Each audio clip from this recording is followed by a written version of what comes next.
a chance email, or the result of years of learning, experimenting, growing, and tinkering? We don't always know where we're going, and sometimes it's only in hindsight that it all makes perfect sense.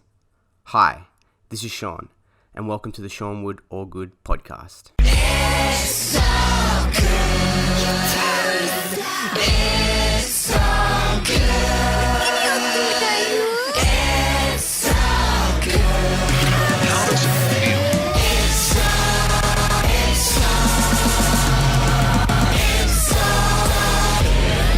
Hey guys, welcome back to another episode of the Sean Wood All Good podcast.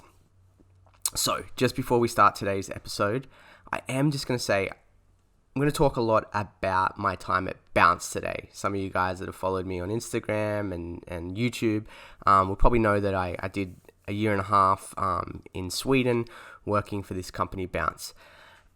What Bounce did was create their trampoline park, an Australian trampoline park, and they created some incredible gyms all around the world, and they're still expanding. I just want to give a shout out to two guys. It's George Georgievic and Sam Carter, the Jump Squad guys. Sam, also from Ours Gang, you probably know him. If you have seen any of these incredible parkour gyms online, these two guys have created them. They did all the designs. I would say that they're some of the best free-running park designers in the world, and if you've ever got a project coming up and you need some designers, they are the guys that you should probably reach out to.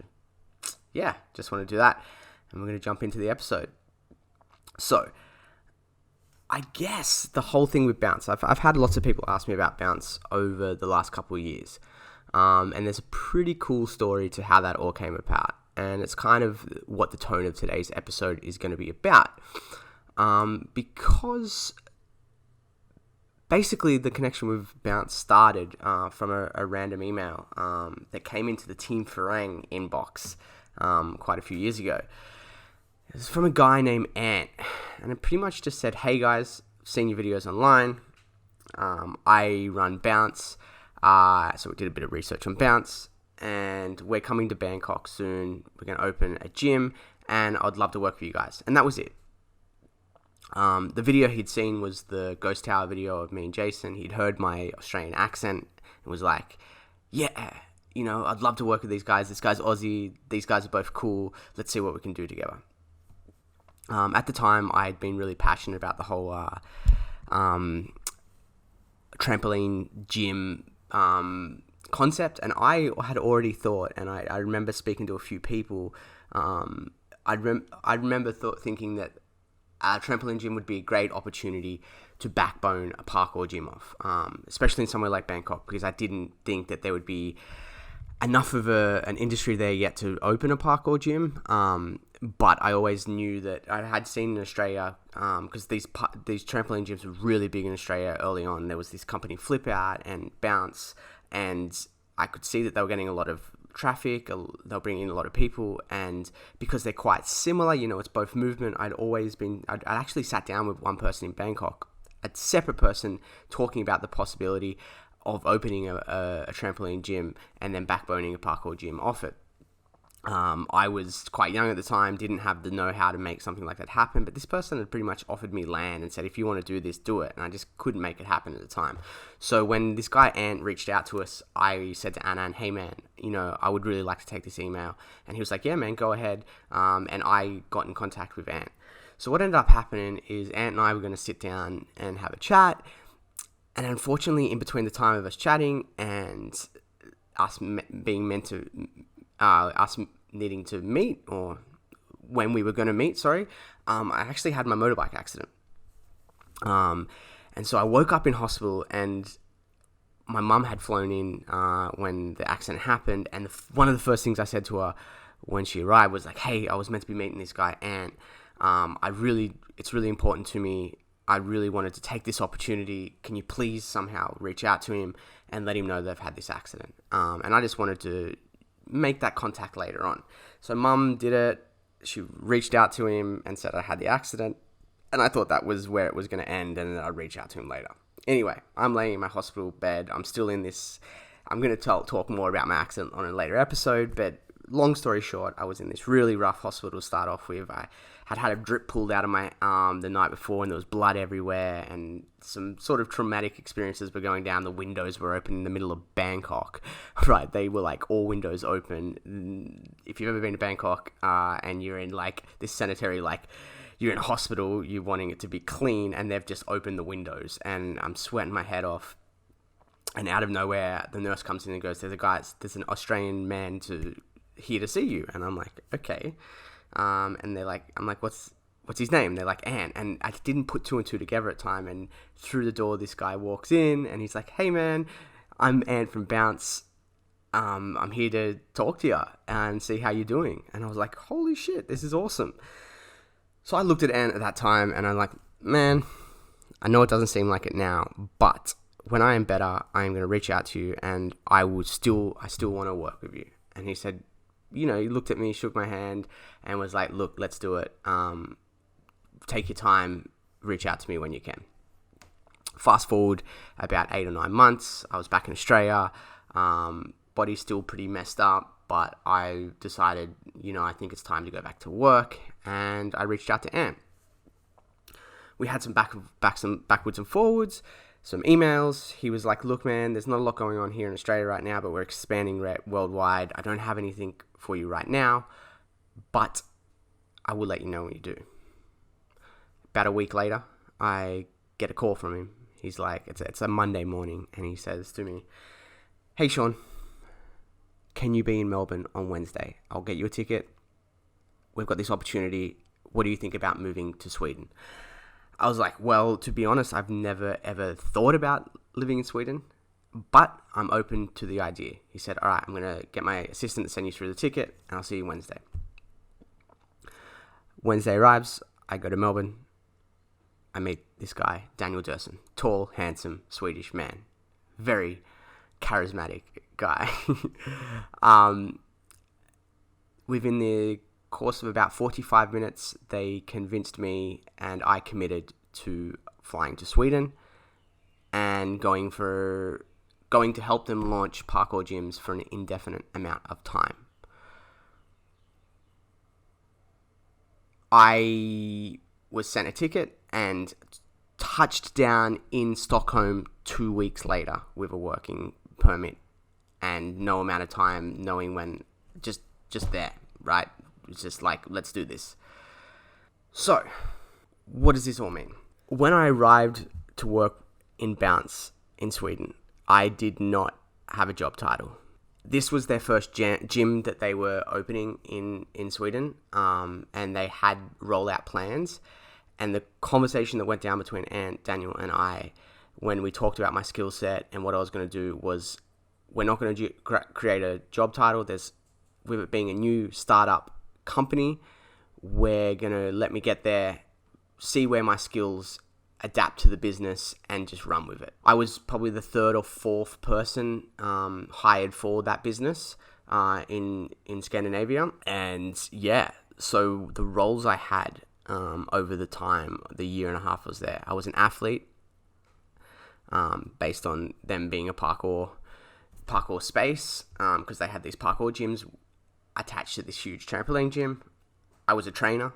I launched their programs throughout Scandinavia or Sweden at the time.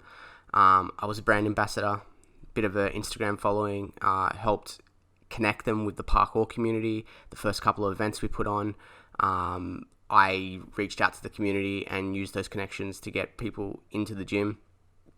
I was their media front, so there was a lot of media attention for Sweden at the time, so I did a lot of dealing with the media and a lot of interviews during that time.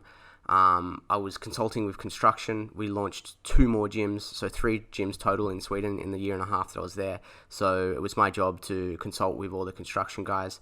I was an event organizer, so I bring in the Farang guys while we were there, and we ran a bunch of different events throughout the time I was there, and that was my job to do that from start to finish. I was a content creator and marketing consultant as well. Marketing wasn't my main job, but I was in every marketing meeting, and my word was seen highly, and I did didn't do a lot of actioning of campaigns, but I did a lot of pre-planning and actually activation. So if there was content to be shot, a lot of the time I did that. During that time, I had the opportunity to live in Stockholm. Malmo was actually Lund. And then after I left Sweden, I had the opportunity to live in Dubai as well. Traveling to Denmark, Abu Dhabi, Qatar, Alain, so they're all UAE states, Thailand for a global conference. And I was offered a great salary to do so. So this all seamlessly feels like it came out of nowhere. But that's kind of what today's topic is going to be about, because at the front end of it, it looks like it was this random email that came through from this guy, Ant. But if you hadn't seen that video of Jason and I, which came from this cultivation of all these skills, if it had just been some random video on the internet, he wouldn't have wanted to reach out to us. And for us to develop that skill to make something like that, there was a lot of work that had gone in on the front end. So even though it looks like it was random, I think there was a lot more to it. They're calling millennials, this generation, the job hopping generation. And when I was going into the workforce and, back in my early days, traveling a lot, I've talked about that on this podcast already. I was jumping around a lot of careers based on, if I wanted to travel, I would work this job for long enough to save money and then go traveling, and then I'd come back and I'd do a new career. I'd jump from construction into banking and then marketing and then sales, and I was cultivating all these skills through all these career options, right? But a lot of people around me, or sort of an auntie and some family members, would quite often say to me, you need this one career path. I've got an auntie she's worked for the government for 30 years. She's had a great retirement package. And through some of the conversations with her, it was sort of communicated that that's the way that we should live our lives. And I just don't think that that's so much the case anymore. And what I've found later on through the type of career that I've had and what I'm now moving into is that perhaps the way that I was doing it was perfect for me. And some of the data supports this right now. So a recent Gallup report on the millennial generation reveals that 21% of millennials say they've changed jobs within the past year, which is more than 3 times the number of non-millennials who report the same. Forbes magazine lists the most important skills for 2020 as emotional intelligence. So I think I've worked through that in the last couple of years, something that I've really tried to strengthen.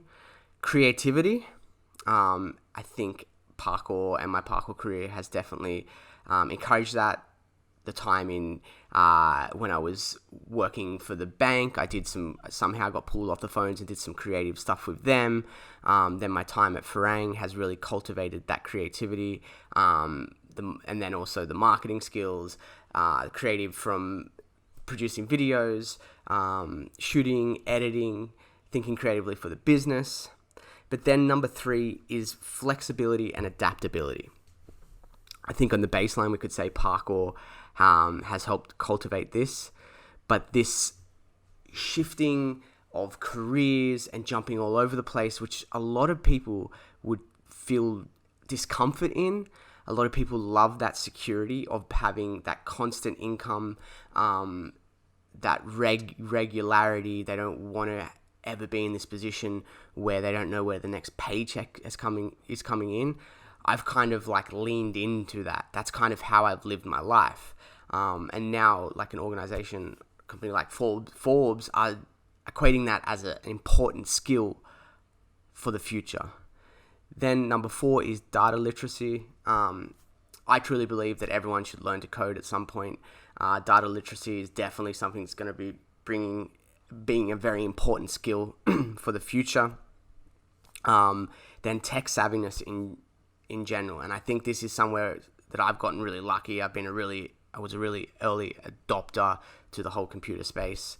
And then through that, the first video I ever edited was like a Dragon Ball Z remix video of like Goku. And then when I was playing Counter-Strike, 15, 16 years ago, I used to make hype reels of that to like Linkin Park songs.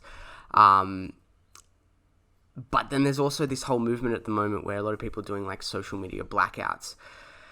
And I really think that for me, I use social media as an opportunity to grow. Try and find ways to see how I can take advantage of the platforms rather than them trying to take advantage of me. So as much as it's great to sort of not let social media control your life, these tech platforms, these social media platforms are important to get to know how to use from a business standpoint. So tech savviness is one of the top 5.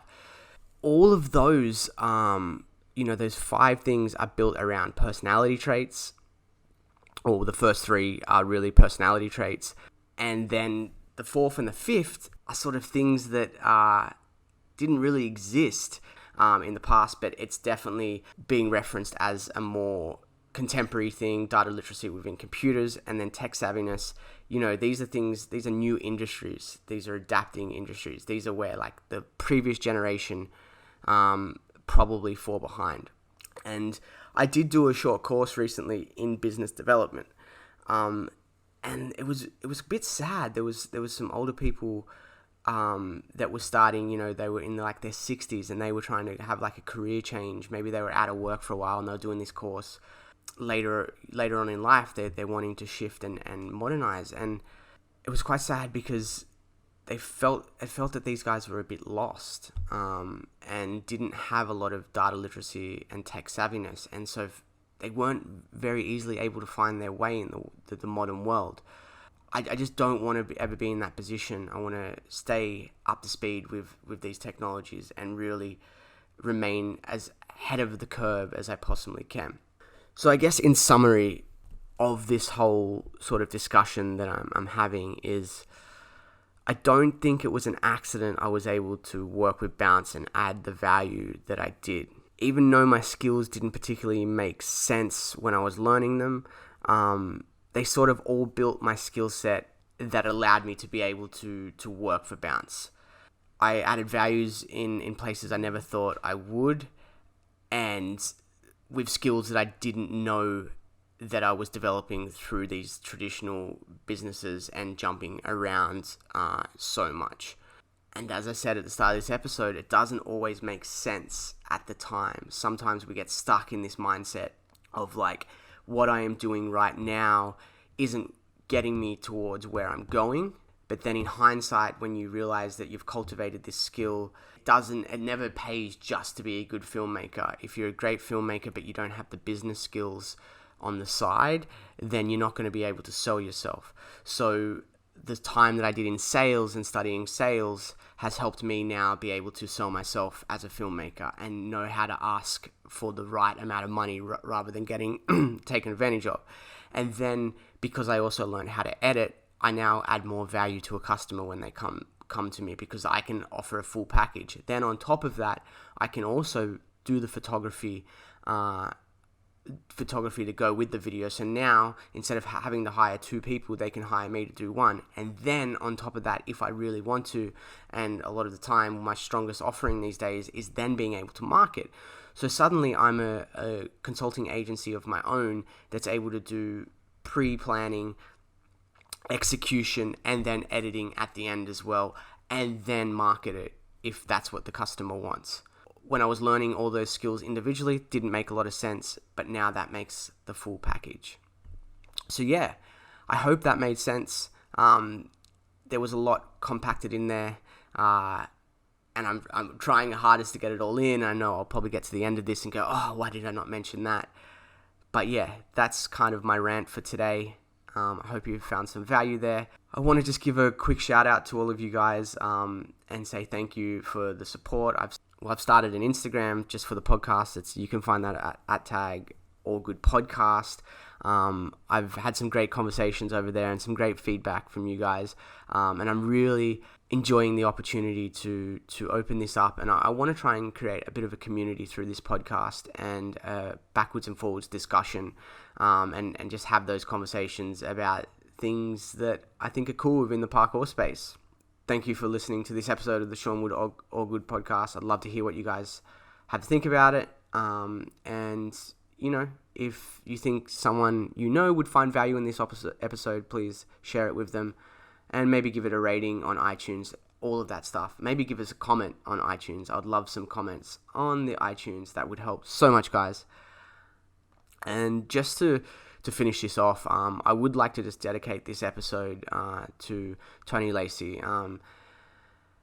This is a guy that lived and breathed bounce, and unfortunately, he passed away about 2 weeks ago. It was a huge devastation for the whole bounce community. I learned a lot of lessons from this guy during my time at Bounce. He was the head of construction and one of the hardest working men I've ever met in my life. Rest in peace, mate.